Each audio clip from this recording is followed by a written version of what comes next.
Welcome back, dear listeners, to another episode of Secrets of Success, the space where we open the doors to great minds and walk through the corridors of those who shaped history with bare hands and unbreakable will.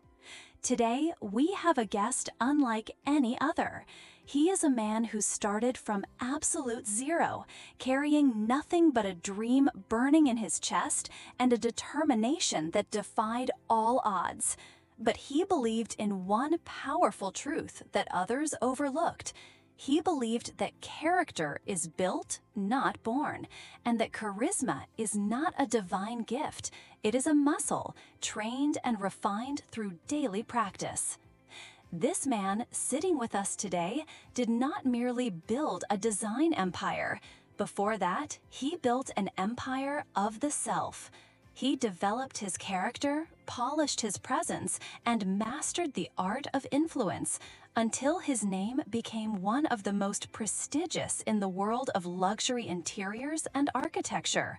Today, he ranks among the most sought-after design visionaries globally, with a portfolio that spans royal palaces, five-star hotels, and the homes of the world's elite. But he did not reach this height through talent alone. He reached it through that rare charisma that made every client trust his vision before they ever saw a single sketch. So how did he turn self-doubt into magnetic confidence? How did he transform rejection into creative fuel and fear into bold, beautiful spaces? This is exactly what we will discover today with the man who rewrote the rules of aesthetic influence. You are about to hear a conversation that reveals the true behind-the-scenes story of how greatness is built in both character and craft. Ladies and gentlemen, our guest today, Mr. Alexander Sterling, world-renowned interior architect and design visionary. Welcome to Secrets of Success. Thank you, Sarah, and I truly appreciate that warm introduction. It makes me sound like a character from a novel. But I assure you, the road was never paved with roses, as it might appear.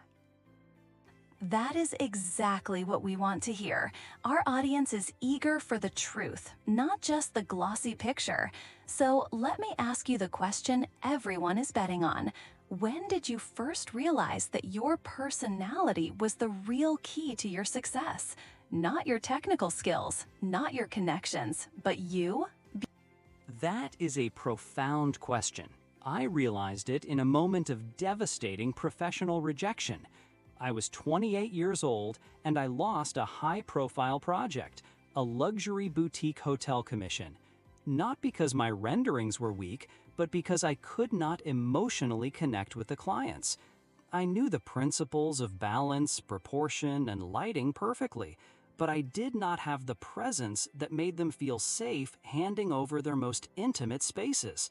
That was when I understood. Technical knowledge alone is never enough. You need a charisma that carries your creative vision straight into the hearts of your clients. Beautiful. Tell us about the very first practical step you took to develop yourself, because many designers read magazines and take courses, but very few actually change. The first step was the most painful of all. I invited 3 close colleagues and 2 former competitors to an expensive dinner, and I asked them to tell me with brutal honesty what they disliked about my professional demeanor. Imagine, Sarah, paying for a fine meal just to have people give you harsh criticism. Their answers were shocking. One said, "You are arrogant without realizing it." Another said, "Your presentations are long and technically boring." And the third said, "When you explain your concepts, you never look anyone in the eye, and that kills trust." Wow, that takes rare courage. How did you handle that? I felt the sting first, and then I sat in my car and let the tears fall after that dinner. But the very next morning, I began my transformation journey.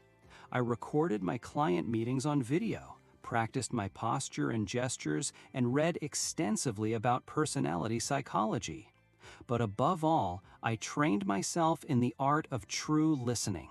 Because genuine charisma begins the moment you stop talking about yourself and become an exceptional listener to your clients' unspoken dreams. That is a crucial point. Many creative professionals believe charisma is all about eloquence and charming presentations, but you are saying it starts with listening.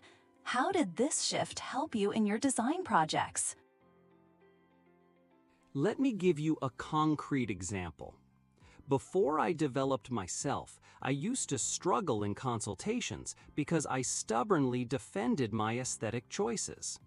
After I learned to listen, I started uncovering the client's hidden emotional needs, the childhood memories, the sensory cravings, the lifestyle rhythms they couldn't articulate. Once, I was competing for a massive contract to redesign an heiress's coastal villa. Instead of presenting mood boards immediately, I sat with her for nearly 2 hours, asking gentle questions and simply listening. When I finally spoke, my concepts resonated so deeply with her personal story that she signed the deal within 20 minutes. We didn't negotiate. We connected. Remarkable. So, charisma is not a talent reserved for the stage. It is a quiet strategy for the studio. And what about body language? Do you believe it truly makes a real difference in the design world? Let me tell you something. 55% of your impact on others comes from your physical presence, 38% from your tone of voice, and only 7% from your actual words. Once, I was presenting a daring concept to a panel of very conservative investors. They looked deeply skeptical and restless. So I quietly changed my seating position, kept my hands open and relaxed, and deliberately held steady eye contact with each person for 3 full seconds. Suddenly, they were completely focused, as if I had shifted the energy of the entire room. It was not magic, it was the physics of human influence. They bought the concept immediately. That explains why they call you the velvet hammer in design circles, firm yet irresistibly smooth. But here is a listener's question. How can a shy or introverted creative person develop these skills? The short answer is, start in safe spaces. Practice your project walkthroughs in front of a mirror. Record short videos of yourself presenting a simple room layout. Then watch them back as if you were a harsh critic. Then gradually move to small focus groups and ask for honest feedback. The most important rule is, do not try to imitate someone else's cool, loud style. Discover your own unique emotional signature and build upon it. I am naturally reserved and thoughtful, but I turned that quietness into a strength. Clients began to see me as trustworthy, calm, and deeply reflective, which is exactly what they want when building a sanctuary. Golden advice. So the secret of charisma and interior design is not becoming a performer, but becoming you, only more articulate and present. Tell us about a moment when you truly felt that your personal transformation had reached a real turning point in your career. It was at the International Design Biennale in London. I was invited to speak before an audience of 2,000 top architects, critics, and A-list clients. Just 3 years earlier, I used to tremble speaking before a single wealthy homeowner. In that moment, I saw faces looking at me with admiration and genuine curiosity, and I knew that the change I had cultivated within myself had finally become visible to the world. But the real secret, Sarah, is that I never stopped learning.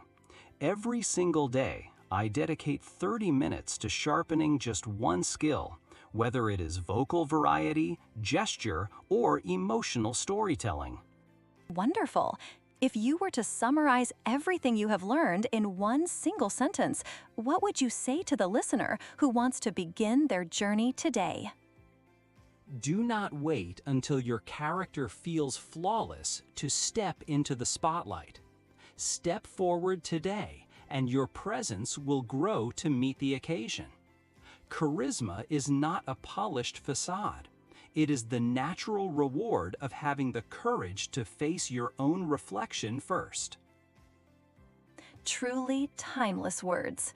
A heartfelt thank you to our inspiring guest, Mr. Alexander Sterling, for this enriching conversation on design, character, and magnetic presence. And as promised, in our next episode, we will dive into practical techniques for building unshakable creative confidence in just 21 days. Do not forget to share your experiences and questions with us on our social media platforms.